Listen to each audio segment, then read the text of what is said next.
कहानी की शुरुआत में हम बीमस नाम के एक लालची और चालाक सेल्समैन को देखते हैं। बीमस जानवरों को पकड़कर उनकी नीलामी किया करता है। एक दिन वह गांव वालों से कहता है, फसल बोने के दिन शुरू हो चुके हैं और तुम्हारे जो जानवर हैं वो बेअक्ल, कमजोर और बिल्कुल नाकारा है। लेकिन घबराओ मत, क्योंकि आज मैं तुम्हारे लिए एक ऐसी चीज लेकर आया हूँ जो तुम्हारी जिंदगी आसान बना देगी। इतना कहकर बीमस सबके सामने अपने साथ लाए हुए थॉरिफेंट प्रजाति के जानवरों को दिखाता है। इन जानवरों की सबसे हैरान कर देने वाली खासियत यह होती है कि ये इंसानों की तरह बात कर सकते थे। बीमस गर्व से कहता है, ये जानवर बेहद ताकतवर हैं और खेतों में तुम्हारे लिए किसी इंसान से कम काम नहीं करेंगे। जैसे ही गांव वाले देखते हैं कि ये जानवर सच में इंसानों की तरह बोल रहे हैं, सब हैरानी और लालच से भर जाते हैं और तभी नीलामी शुरू हो जाती है। बीमस सबसे पहले एक छोटे से थॉरिफेंट को $800 में एक किसान साइमन को बेच देता है। उस थॉरिफेंट का नाम था मोस्ली। मोस्ली को जबरदस्ती पकड़कर वहां से ले जाया जाता है। उसकी आंखों में आंसू होते हैं, दिल डर और उदासी से भरा हुआ। वह अपनी माँ को आवाज देता है, लेकिन वो कुछ नहीं कर पाती और यहीं मोस्ली का बचपन वहीं छूट जाता है। अब कहानी हमें 25 साल आगे ले जाती है। मोस्ली अब बड़ा हो चुका है। उसकी एक पत्नी है बेला और एक प्यारा सा बेटा रू। हर रोज की तरह मोस्ली सुबह सुबह उठता है, अपना हल तैयार करता है और अपने मालिक साइमन को जगाता है। फिर वह खेत जोतने में लग जाता है। पूरा दिन बिना रुके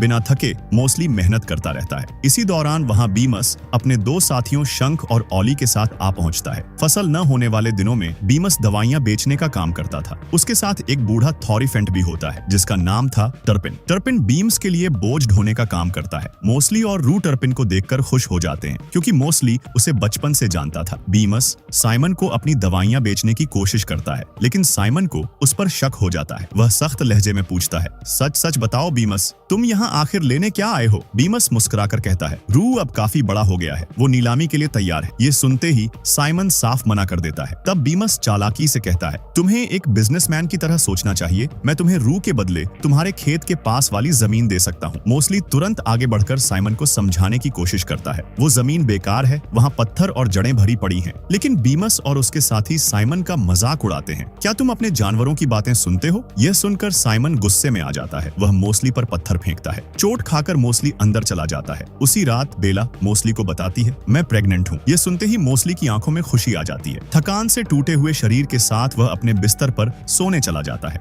थोड़ी देर बाद रू मोस्ली के पास आता है। वह उत्साहित होकर कहता है, मैंने छिपने के लिए एक गुफा ढूंढी है, आपको चलकर वो देखनी चाहिए। मोस्ली मना कर देता है, मैं बहुत थक गया हूँ, कल बहुत काम है, हम किसी और दिन चलेंगे। लेकिन रू कहता है, मैंने उन गुफाओं में हमारे जैसे चित्र देखे हैं जिनके हाथ इंसानों जैसे हैं। यह सुनकर मोस्ली चौंक जाता है और वह रू के साथ जाने को तैयार हो जाता है। दोनों जंगल की तरफ निकलते हैं। रास्ते में जुगनू रू के पास आने लगते हैं, जो उन्हें गुफा तक का रास्ता दिखाते हैं। जुगनुओं की रोशनी में वो दोनों उस गुफा तक पहुंच जाते हैं। गुफा जमीन के अंदर बनी होती है। दोनों फिसलते हुए अंदर पहुंचते हैं। अंदर दीवारों पर थॉरिफेंट जैसे जानवरों के चित्र बने होते हैं, लेकिन उनके हाथ होते हैं। इन्हें कहा जाता था अपराइट्स। मोस्ली यह देखकर दंग रह जाता है। उसे पता चलता है कि ये थॉरिफेंट 2 पैरों पर चलते थे और अपने हाथों से हर काम कर सकते थे। रू अपने पिता को आगे ले जाता है, लेकिन आगे गहरा अंधेरा होता है। रू डरकर कहता है, मैं यहाँ से आगे नहीं गया, जुगनू भी मेरे साथ नहीं जाते और मुझे अंधेरे से डर लगता है। फिर वह अपने पिता से पूछता है, क्या अपराइट्स सच में होते थे या ये बस किसी के बनाए हुए चित्र हैं? यह सुनते ही मोस्ली को अपना बचपन याद आ जाता है। उसे याद आता है कि टर्पिन भी ऐसे ही चित्र बनाता था। टर्पिन बताया करता था, पहले हम भी अपराइट्स की तरह 2 पैरों पर चला करते थे। सैकड़ों साल पहले थॉरिफेंट के 2 परिवार थे। एक परिवार इंसानों के जुल्म और बुराई से बचने के लिए उत्तर की तरफ चला गया, लेकिन जो परिवार पीछे रह गया उस पर इंसानों ने भयानक अत्याचार किए। उन्हें जानवरों की तरह काम करने पर मजबूर कर दिया गया। धीरे धीरे उनकी पीठ झुक गई और जो हाथ कभी काम आते थे वो बेकार होकर पैरों में बदल गए। मोस्ली गहरी सोच में डूबा हुआ टर्पिन से पूछता है, अगर अपराइट्स सच में थे तो फिर वो हमें बचाने क्यों नहीं आए? टर्पिन भारी आवाज में जवाब देता है, अपराइट्स को यही लगता था कि वही आखिरी बचे हुए थॉरिफेंट हैं। टर्पिन आगे बताता है, हालांकि कुछ लोगों का मानना था कि एक दिन अपराइट्स जरूर लौटेंगे और हमें आजाद करेंगे। लेकिन तभी बीमस के भेजे हुए लोग और शिकारी वॉरफील्ड वहां पहुंच गए थे। उन्होंने छिपे हुए सभी थॉरिफेंट्स को पकड़ लिया और फिर बीमस ने सबको नीलाम कर दिया। इन सब बातों को याद करके मोस्ली का दिल टूट जाता है। उसे लगने लगता है कि अपराइट्स कभी थे ही नहीं, क्योंकि अगर होते तो वो हमें बचाने जरूर आते। मोस्ली रू से कहता है, अपराइट्स असली नहीं है, ये सब चित्र सिर्फ हमें बहकाने के लिए बनाए गए हैं। रू चुपचाप अपने पिता की बात मान लेता है और दोनों वहां से वापस घर लौट आते हैं। घर पहुंचते ही रू सो जाता है। तभी बेला मोस्ली के पास आती है और कहती है, तुम्हें उस गुफा में आगे जाना चाहिए था, वहीं से हम अपराइट्स तक पहुंच सकते थे। लेकिन मोस्टली उसका यकीन नहीं करता। वह कहता है ये सिर्फ एक परी कथा है, अपराइट्स कुछ नहीं होते। तभी बाहर से बीमस की आवाज आती है। वो साइमन को रू को बेचने के लिए मना रहा होता है। आखिरकार साइमन मान जाता है। वो पास वाली जमीन के बदले रू को बेचने के लिए तैयार हो जाता है, लेकिन एक शर्त रखता है, जैसे ही दूसरा बछड़ा पैदा होगा तुम रू को ले जा सकते हो। ये सुनते ही मोस्टली और बेला दोनों डर जाते हैं। बेला कांपती आवाज में कहती है, हमारे पास अब कोई रास्ता नहीं बचा, तुम्हें अपराइट्स तक जाना ही होगा, वही हमें और हमारे बेटे को बचा सकते हैं। लेकिन मोस्टली फिर भी मना कर देता है, मैं सुबह साइमन से बात करूंगा। अगली सुबह साइमन अपने नए खेत को जोतने के लिए हल चलवाता है, लेकिन जमीन पूरी तरह से बेकार निकलती है। फिर भी साइमन को लगता है कि मोस्टली नाटक कर रहा है। गुस्से में वह मोस्टली को बुरी तरह कोड़े मारता है। दर्द से कराहता हुआ मोस्टली पूरी ताकत लगाकर हल खींचने की कोशिश करता है, लेकिन तभी हल टूट जाता है और मोस्टली दूर जाकर गिर पड़ता है। अब साइमन को समझ आ जाता है कि वो जमीन सच में बेकार थी। वह बीमस पर भड़क जाता है और उसे खरी खोटी सुनाता है। इस सब को देखकर मोस्टली के अंदर एक आग जल उठती है। वो समझ जाता है, चाहे हम इंसानों के कितने ही वफादार क्यों न बन जाए, वो हमें हमेशा गुलाम ही समझेंगे। और तभी मोस्टली एक बड़ा फैसला करता है। वह तय करता है, मैं अपराइट्स को ढूंढूंगा और अपने परिवार को इंसानों से आजाद करवाऊंगा। रू अपने पिता के पास आता है, मैं अपराइट्स को ढूंढने जा रहा हूँ। जब तक मैं वापस न आऊं, तुम एक पापा की तरह अपनी माँ का ख्याल रखना और घर के सारे काम करना। रू भारी दिल से उसकी बात मान लेता है। मोस्टली पूरी रफ्तार से गुफा की तरफ दौड़ पड़ता है। साइमन और बीमस उसका पीछा करते हैं, लेकिन वो उसे पकड़ नहीं पाते। मोस्टली एक बड़ी चट्टान के नीचे छिप जाता है। गुस्से से पागल साइमन सीधे बेला के पास जाकर पूछता है, वो कहाँ गया? लेकिन बेला कुछ नहीं बताती। गुस्से में साइमन घर के गेट पर ताला लगा देता है ताकि वो बाहर न जा सके। बीमस कहता है, मैं मोस्टली को वापस ला सकता हूँ, लेकिन इसके लिए तुम्हें कीमत चुकानी होगी। साइमन उसकी बात अनसुनी कर देता है और गुस्से में वहाँ से चला जाता है। शंख बीमस से कहता है, अब हमें यहाँ से निकलना चाहिए। बीमस ठंडी मुस्कान के साथ कहता है, आज जा रहे हैं लेकिन कल वापस आएंगे, क्योंकि अब हम वॉरफील्ड को लेने जा रहे हैं। वो थॉरीफेंट्स को पकड़ने में सबसे माहिर शिकारी है। बीमस वॉरफील्ड के गांव पहुंचता है। गांव वाले बीमस पर गुस्सा होते हैं क्योंकि उसने उन्हें नकली दवाइयां बेची थी, लेकिन बीमस किसी की नहीं सुनता।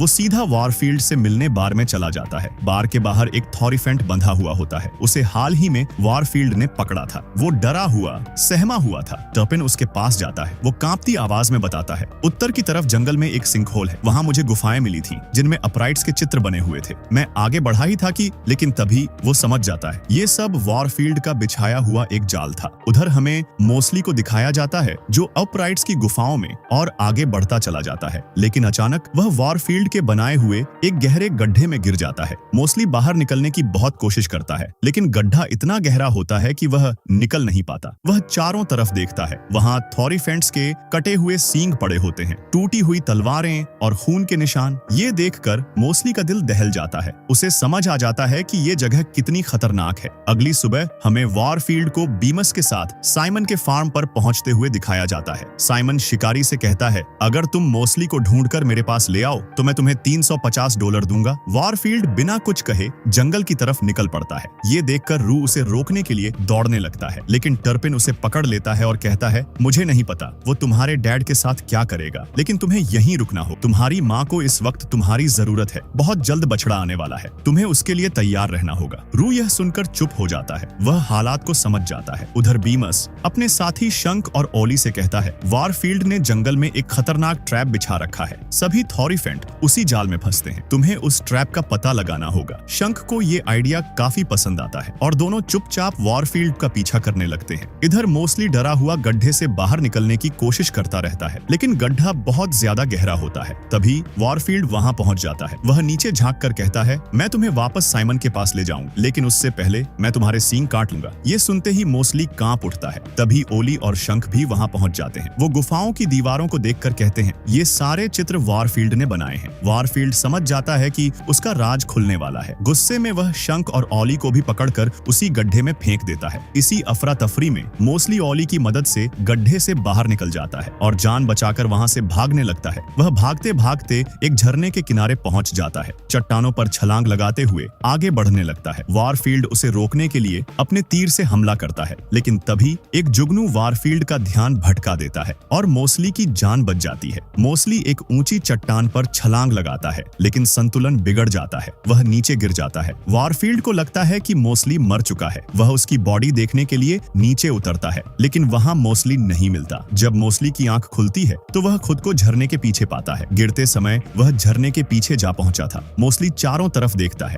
और तभी उसकी नजर 3 थॉरीफेंट्स पर पड़ती है। उनके नाम थे वार्नी, डीवर और गेलीन। वो तीनों 2 पैरों पर चल रहे थे। ये देखकर मोस्टली की आंखों में आंसू आ जाते हैं। अब उसे यकीन हो जाता है अपराइट्स सच में मौजूद हैं। गेलीन एक बहुत बूढ़ा अपराइट होता है। उसकी यादें धुंधली पड़ चुकी होती हैं। वह अक्सर बच्चों जैसा व्यवहार करता है, लेकिन उसके भीतर एक भूला हुआ इतिहास अब भी जिंदा होता है। जब वार्नी और डीवर मोस्टली को देखते हैं तो पहले उन्हें लगता है कि वो कोई दुश्मन है। दोनों सतर्क हो जाते हैं। मोस्टली जल्दी से कहता है, मैं दुश्मन नहीं हूँ, मैं भी एक थॉरीफेंट हूँ। वार्नी हैरानी से पूछता है, अगर तुम थॉरीफेंट हो तो तुमने कपड़े क्यों नहीं पहने और तुम इतने झुके हुए क्यों हो? लेकिन डीवर मोस्टली के 4 पैरों को देखकर तुरंत समझ जाता है, ये हम जैसा नहीं है, ये दूसरी फैमिली से है। तीनों एक साथ बैठते हैं और बात करना शुरू करते हैं। मोस्टली गेलीन के बारे में पूछता है। वार्नी बताता है वो बहुत बूढ़ा हो चुका है, उसकी याददाश्त कमजोर हो गई है, लेकिन वो अपने उन दोस्तों को आज भी याद करता है जो इन दीवारों पर बने चित्रों में हैं। वार्नी आगे बताता है, शुरुआत में अपराइट्स ने इंसानों से बचने के लिए उत्तर की तरफ प्रस्थान किया था। गेलीन भी उन्हीं में से एक था। असल में वही हमें यहाँ लेकर आया। उसके पास जुगनुओं से जुड़ी एक खास पावर है और वही पावर हमें यहाँ खींच लाई। ये सुनकर मोस्टली खुशी से भर जाता है। वो कहता है, जुगनू ही मुझे भी यहाँ लेकर आए थे। डीवर भावुक होकर कहता है, हमें लगा था कि थॉरीफेंट की दूसरी फैमिली को इंसानों ने मार दिया होगा। मोस्टली सिर झुकाकर जवाब देता है, ऐसा नहीं हुआ। जब हमारे पूर्वज चले गए थे तब हम पीछे रह गए और इंसानों के लिए काम करते करते हम इसी रूप में बदल गए। लेकिन अब भविष्यवाणी सच होगी। अपराइट्स हम सबको बचाएंगे। इसके लिए हमें कीने सेरत जाना होगा। वहाँ से सेना लेकर आनी होगी। वार्नी बिना देर किए कहता है, हम तुम्हारे साथ चलेंगे। तीनों कीने सेरत की ओर रवाना हो जाते हैं। मोस्टली का दिल उम्मीद से भर जाता है। चलते चलते डीवर मोस्टली को उंगलियों की अहमियत समझाता है। इन उंगलियों की मदद से हम कोई भी काम कर सकते हैं और इन सब में थंब राजा होता है। डीवर मजाक में मोस्टली की पीठ खुजलाता है। गेलीन जोर से हंस पड़ता है और उसी पल से वो मोस्टली का अच्छा दोस्त बन जाता है। अब वो मोस्टली का सहारा लेकर आगे बढ़ता है। अब हमें फिर से शिकारी वारफील्ड को दिखाया जाता है। वो चट्टानों के बीच मोस्टली को ढूंढ रहा होता है। उसे झरने के पीछे छिपी हुई उस जगह का पता चल जाता है और वो उसी रास्ते से आगे बढ़ने लगता है। मोस्टली और उसके साथी लगातार चलते रहते हैं। कीने सेरत काफी दूर होता है। चलते चलते रात हो जाती है और सुबह होते होते वो एक भुतिया घाटी के किनारे पहुंच जाते हैं। घाटी के उस पार कीने सेरत होता है। वार्नी गंभीर आवाज में कहता है, ये घाटी भुतिया है, हमें इसके किनारे किनारे चलना होगा। कहा जाता है कि दुनिया की शुरुआत यहीं से हुई थी और इसी घाटी में एक खास पेड़ है जिसकी एक आत्मा रक्षा करती है। आज तक जो भी इस घाटी के अंदर गया है वो कभी वापस नहीं आया। तभी मोस्टली को घाटी के भीतर एक सुरंग दिखाई देती है। वो कहता है, अगर हम इस सुरंग से जाए तो जल्दी शहर पहुंच सकते हैं। तीनों सुरंग के अंदर बढ़ते हैं, लेकिन सुरंग भुतिया होती है। अचानक पेड़ उनके ऊपर गिरने लगते हैं। किसी तरह वो जान बचाकर बाहर निकल आते हैं। अब वो घाटी के साइड से आगे बढ़ते हैं। रात को एक जगह रुककर आराम करते हैं। मोस्टली उन्हें अपने परिवार के बारे में बताता है। मैं अपने परिवार को बचाना चाहता हूँ, इसलिए हमें जल्दी से कीने सेरत पहुंचना होगा और सेना लेकर लौटना होगा। सब सो जाते हैं। रात में मोस्टली की आंख खुलती है। वो देखता है गेलीन जुगनुओं के पीछे पीछे कहीं जा रहा है। मोस्टली डीवर और वार्नी को जगाता है। तीनों गेलीन के पीछे पीछे एक ऊंची चट्टान तक पहुंच जाते हैं। गेलीन को समझ आ जाता है वारफील्ड उनके पीछे आ चुका है और सच में वारफील्ड वहां आ पहुंचता है। वार्नी और डीवर उसका ध्यान भटकाने की कोशिश करते हैं, लेकिन गेलीन मोस्टली से कहता है, हमें इन जुगनुओं पर भरोसा करना होगा, यही हमें यहाँ से बाहर निकाल सकते हैं। मोस्टली एक पल की भी देर नहीं करता। वो सीधे क्लिफ से नीचे कूद जाता है और तभी जुगनू उसे थाम लेते हैं। मोस्टली हवा में उड़ने लगता है। ये देखकर वार्नी भी नीचे कूद जाता है। जुगनू तीनों को बचाकर शिकारी से काफी दूर ले जाते हैं। अब वार्नी और डीवर को भी पूरा यकीन हो जाता है, जुगनुओं में वाकई मैजिकल पावर है। तीनों फिर से तेजी से आगे बढ़ने लगते हैं क्योंकि वारफील्ड अब भी उनके पीछे है। उधर हमें साइमन के फार्म पर दिखाया जाता है। टर्पिन रू को काम करना सिखा रहा होता है। वो प्यार से कहता है, बहुत जल्द तुम्हारा भाई या बहन इस दुनिया में आने वाला है, लेकिन तुम घबराना मत, मैं तुम्हारे साथ रहूंगा। तभी बीमस के पास एक आदमी आकर खबर देता है, कोई तुम्हारे पुराने थॉरीफेंट को खरीदना चाहता है। ये सुनते ही बीमस की आंखें चमक उठती हैं। वो तुरंत टर्पिन को चलने को कहता है। ये देखकर रू बहुत उदास हो जाता है। वो टर्पिन से कहता है, आपने कहा था कि आप हमारे साथ रहेंगे। टर्पिन भारी दिल से जवाब देता है, मुझे जाना होगा, लेकिन तुम अपनी माँ का ख्याल रखना जब तक तुम्हारे डैड वापस नहीं आ जाते। बीमस टर्पिन को लेकर वहाँ से निकल जाता है। जाते जाते वो साइमन से कहता है, हमारी डील के मुताबिक मैं जल्द ही रू को लेने आऊंगा। उधर मोस्टली और उसके साथी कीने सेरत के बहुत करीब पहुंच जाते हैं। कीने सेरत शहर को देखकर मोस्टली बेहद खुश हो जाता है। शहर बेहद खूबसूरत होता है। वार्नी मोस्टली को सच बताने की कोशिश करता है, लेकिन मोस्टली उसकी बात सुनता ही नहीं। खुशी में वो शहर के अंदर चला जाता है। वहाँ के थॉरीफेंट्स को देखकर मोस्टली की आंखें चमक उठती हैं। वो देखता है सब घरों में रहते हैं, आजाद हैं, लेकिन तभी एक सच्चाई सामने आती है। वहाँ कोई आर्मी नहीं होती और वहाँ के सारे थॉरिफेंट बहुत बूढ़े हो चुके होते हैं। वार्नी शर्मिंदा होकर कहता है, मुझे माफ कर दो, हमने तुमसे झूठ बोला था। कीने सेरत में कोई आर्मी नहीं है, मैं तुम्हें सब बताने वाला था। मोस्टली टूटे हुए लहजे में पूछता है, तुमने मुझसे झूठ क्यों बोला? वार्नी जवाब देता है, क्योंकि हम मर रहे हैं। पिछले 100 सालों से यहाँ कोई बच्चा पैदा नहीं हुआ। बहुत जल्द हम में से कोई भी जिंदा नहीं बचेगा। लेकिन हमें इस बात का दुख नहीं है। दुख इस बात का है कि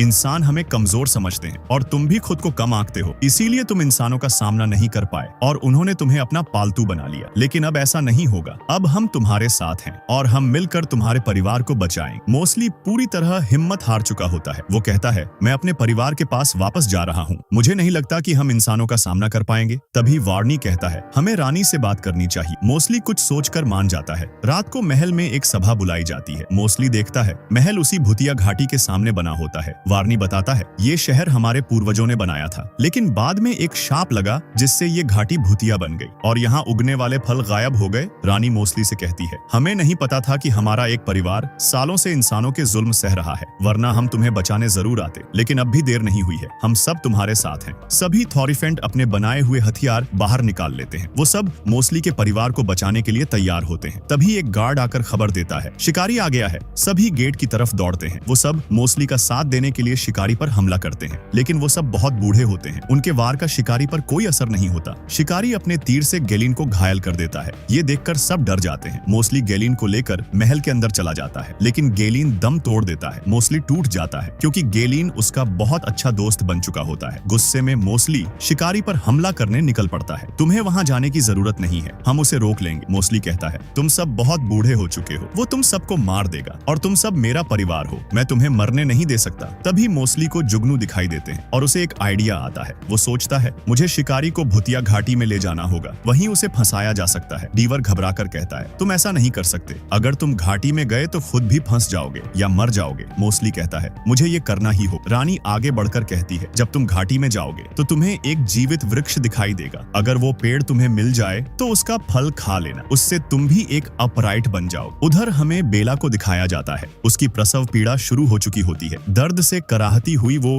रू से कहती है, जल्दी साइमन को बुलाकर लाओ, मुझे उसकी मदद चाहिए। रू डरते डरते साइमन के पास जाता है। वो हिम्मत जुटाकर उसे जगाता है और कहता है, मेरी माँ को आपकी जरूरत है। ये सुनकर साइमन भी पिघल जाता है। वो बेला की मदद करने चला जाता है। किनेसेरत में वॉरफील्ड गेट तोड़कर शहर के अंदर घुस चुका होता है। मोस्टली जानबूझकर उसे अपने पीछे आने के लिए उकसाता है। वॉरफील्ड उसके पीछे पीछे एक बड़े से बाग में पहुंच जाता है, जहाँ चारों तरफ ऊंचे ऊंचे पेड़ होते हैं। मोस्टली को जुगनू दिखाई देते हैं। वो उनके पीछे बढ़ता है और तभी उसकी नजर जादुई पेड़ पर पड़ती है। वॉरफील्ड उसे रोकने की कोशिश करता है। वो मोस्टली पर तीर से हमला करता है। मोस्टली घायल हो जाता है, लेकिन हार नहीं मानता। अब उसे यकीन हो चुका होता है वो शिकारी का सामना कर सकता है। मोस्टली और वॉरफील्ड के बीच जबरदस्त लड़ाई होती है। वॉरफील्ड मोस्टली को पकड़ने की कोशिश करता है, लेकिन मोस्टली पूरी ताकत से उसे मारता है। मोस्टली जादुई पेड़ की तरफ बढ़ने लगता है ताकि उसका फल खा सके, लेकिन वॉरफील्ड एक बार फिर तीर से हमला करता है। मोस्टली गंभीर रूप से घायल हो जाता है। फिर भी वो आगे बढ़ता है, लेकिन तभी जादुई पेड़ वहां से गायब हो जाता है। मोस्टली अब लगभग टूट चुका होता है। वॉरफील्ड उसे पूरी तरह खत्म करने ही वाला होता है कि तभी उस बाघ की जादुई आत्मा प्रकट होती है। इसे कहा जाता है गार्जियन। गार्जियन वॉरफील्ड को रोक लेता है और उसे जोर से मारकर दूर फेंक देता है। फिर वो आत्मा मोस्टली को उठाती है और वहां से गायब हो जाती है। वॉरफील्ड उसी भूतिया घाटी में फंस जाता है, क्योंकि वो घाटी एक बुलबुलियां होती है जहां से कोई भी बाहर नहीं निकल सकता। किनेसेरत में सभी को लगता है कि मोस्टली मर गया है, लेकिन तभी वही आत्मा मोस्टली को शहर के बीच ले आती है। अब मोस्टली समझ जाता है ये आत्मा हमेशा उसके साथ थी। गार्जियन मोस्टली से पूछती है, तुम क्या चाहते हो? मोस्टली आंखों में आंसू लिए कहता है, मैं अपने परिवार को आजाद करवाना चाहता हूँ। गार्जियन मुस्कुराती है और मोस्टली को जादुई फल देती है। उधर आज वो दिन होता है जब बीमस रू को नीलामी के लिए ले जाने वाला होता है, क्योंकि बेला की बेटी रोजी पैदा हो चुकी होती है। बेला दुखी होती है। रू अपनी छोटी बहन से कहता है, माँ का ख्याल रखना। बीमस रू को लेकर वहाँ से जाने लगता है और तभी बेला की नजर एक विशालकाय अपराइट पर पड़ती है जो उनकी तरफ आ रहा होता है। वो और कोई नहीं मोस्टली होता है। बेला खुशी से रो पड़ती है। मोस्टली का शरीर अब पहले से काफी बड़ा और ताकतवर होता है। मोस्टली साइमन से कहता है, मैं अपने परिवार को लेने आया हूँ। गुस्से में साइमन मोस्टली पर कोड़े से हमला करता है, लेकिन मोस्टली उसका हाथ पकड़ लेता है और उसे दूर फेंक देता है। फिर मोस्टली अपने परिवार से मिलता है और उन्हें भी जादुई फल खिलाता है। जैसे ही वो फल खाते हैं, बेला, रू और रोजी तीनों अपराइट्स में तब्दील हो जाते हैं। अब सब आजाद होते हैं। खुश होते हैं और एक साथ कीने सिरत की तरफ निकल जाते हैं। अगर आपको भी लगता है कि परिवार के लिए लड़ी गई लड़ाई सबसे बड़ी जंग होती है तो इस वीडियो को लाइक जरूर करें, इसे शेयर करें ताकि हर कोई समझ सके कि उम्मीद कभी मरती नहीं।